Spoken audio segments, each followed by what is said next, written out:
بسم اللہ الرحمن الرحیم۔ السلام علیکم دوستو، انفوپیڈیا میں آپ سب کو خوش آمدید۔ دوستو، میں آج آپ کو حضرت امام ابو حنیفہ رحمۃ اللہ علیہ کا ایک زبردست مکالمہ سنانے جا رہا ہوں، جو کہ ایک ملحد بے دین کے ساتھ واقعہ ہوا۔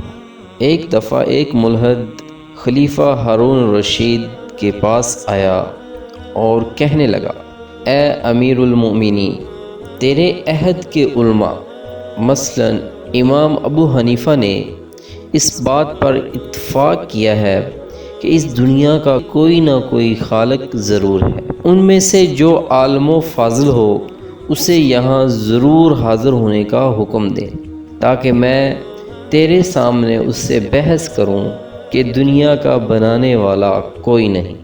ہارون الرشید نے امام ابو حنیفہ رحمۃ اللہ کے پاس پیغام بھیجا اور کہا، اے مسلمانوں کے امام، آپ کو مطلع کیا جاتا ہے کہ ہمارے پاس ایک بد مذہب آیا ہے اور وہ دعویٰ کرتا ہے کہ دنیا کا بنانے والا کوئی نہیں، اور وہ آپ کو مناظرے کی دعوت دیتا ہے۔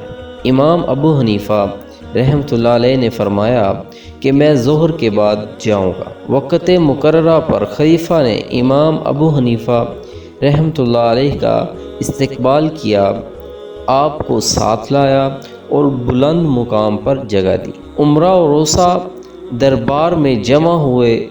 ملحد نے کہا، اے ابو حنیفہ، آپ نے آنے میں دیر کیوں کر دی؟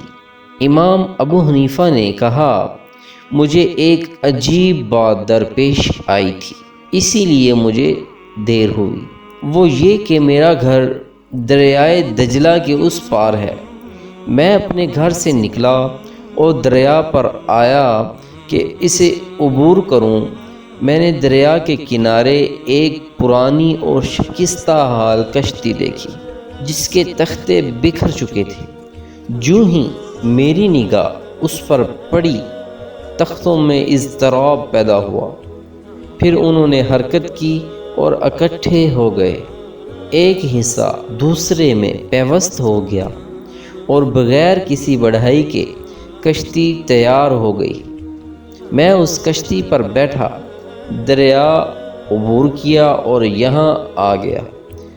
بد مذہب ہنستے ہوئے اور مذاق اڑانے کے انداز میں کہنے لگا، اے رئیسو، جو کچھ تمہارا پیشوا اور تمہارا امام تم لوگوں کے دور کا افضل ترین انسان کہہ رہا ہے، کیا تم لوگوں نے اس سے زیادہ جھوٹی بات کبھی سنی ہے؟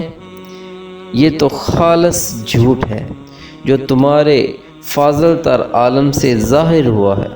سن کر امام ابو حنیفہ رحمۃ اللہ علیہ نے فرمایا، تمہارا کیا خیال ہے، میں غلط کہہ رہا ہوں؟ ملحد نے کہا، جی ہاں، کیا غلط نہیں تو کیا ٹھیک ہے کہ کشتی بنانے والے کے بغیر بن جائے؟ ایسا کبھی نہ ہوا ہے۔